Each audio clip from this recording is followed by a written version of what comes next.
Bienvenue mesdames et messieurs sur votre émission Economico qui vous parle des organisations, de la vie économique des organisations, des entreprises de la RDC et des entreprises en partenariat avec la République à travers les acteurs qui évoluent dans ce secteur. Nous avons sur ce plateau Madame Pamela Landreville qui va nous parler d'un sujet très important, l'importance de l'entrepreneuriat.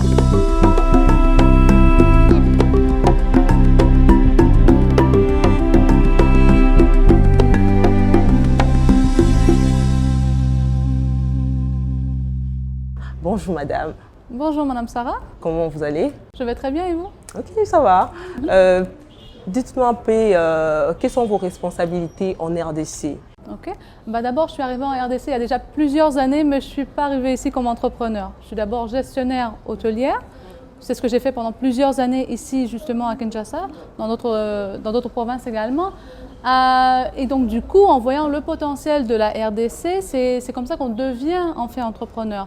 Donc maintenant, je suis gestionnaire de Hôtel La 13e et je suis entrepreneur et partenaire du groupe 243 Congo Entreprises qui œuvre dans différents secteurs au service des voyageurs. Donc on fait la location de voitures, location d'appartements de courte, moyenne et longue durée à Gombe.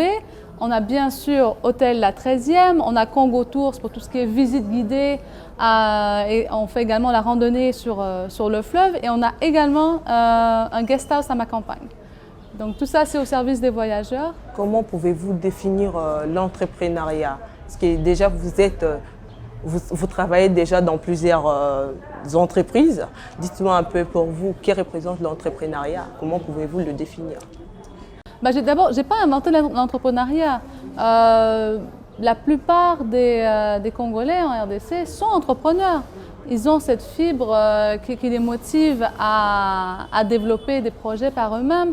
Donc l'importance de l'entrepreneuriat, elle est cruciale ici parce qu'on ne peut pas seulement compter sur des projets d'investissement étranger, on ne peut pas compter seulement sur des projets gouvernementaux pour développer le pays. Donc on a justement besoin de cette nouvelle génération, surtout des entrepreneurs au niveau du digital. C'est très intéressant de travailler avec eux parce qu'ils amènent vraiment de la nouveauté en fait dans le secteur de l'entrepreneuriat. Tout à l'heure, vous avez dit que vous êtes gestionnaire de l'hôtel La 13e. Dites-nous un peu, quels sont vos services? Qu'est-ce que vous offrez comme service? Quels sont vos services dans l'hôtel La 13e? Donc, Hôtel La 13e, c'est un nouvel hôtel qui est situé à Lémété, juste à côté de la maison communale en fait.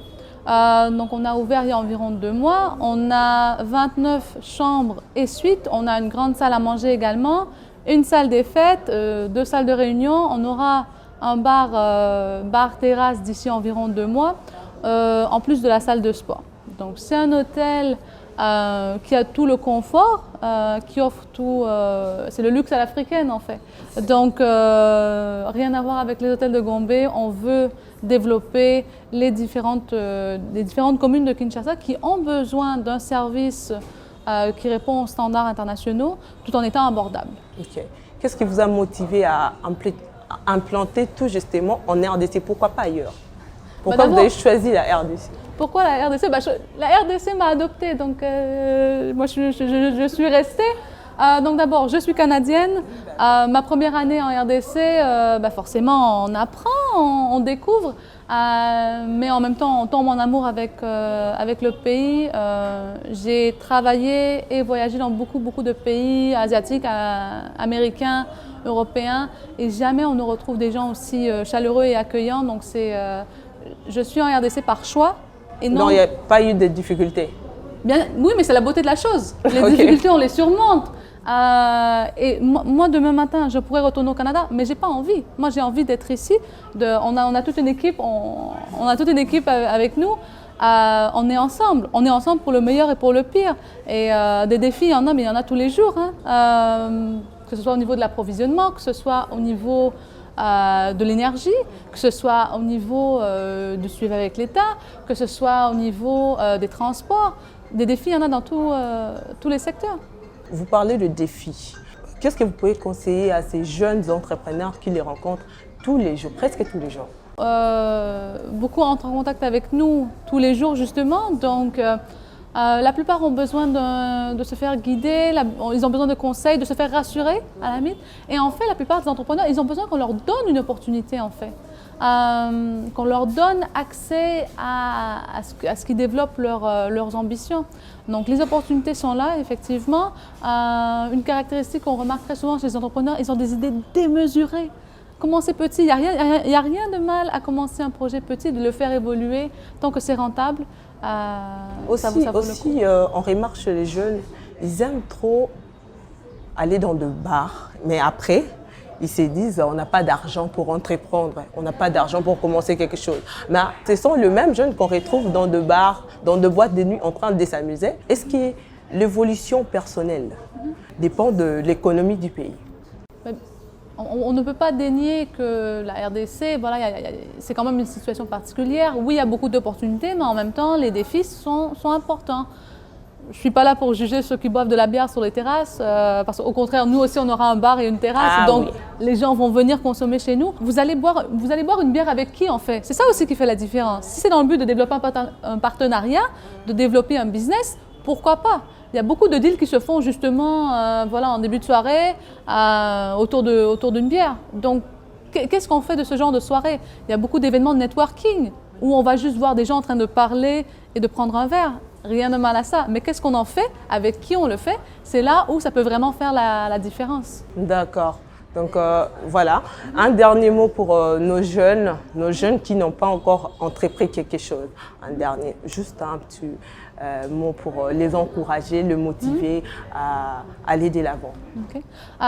D'abord, il faut toujours garder le focus, être très concentré, avoir une bonne éducation, parler différentes langues, ça avantage toujours. Peu importe le domaine dans lequel vous êtes, ça va toujours vous avantager. Moi, j'ai un profil sur LinkedIn, Pamela Landreville. Les gens peuvent me contacter à tout moment. En fait, je réponds à plusieurs... je reçois près de 100 courriels tous les jours. Donc, mais ça vaut le coup parce que les opportunités sont là. On entend encore beaucoup de jeunes qui veulent aller en Europe, en Amérique, alors que les opportunités sont ici en RDC, à condition de s'y mettre, de ne pas... C'est pas parce qu'un projet ne marche pas en 2 semaines que ça va jamais marcher. Non, il faut s'atteler à la tâche, il faut aller tous les jours de l'avant et ne pas avoir peur de commencer petit, parce qu'il faut commencer quelque part. Faire un pas. Voilà.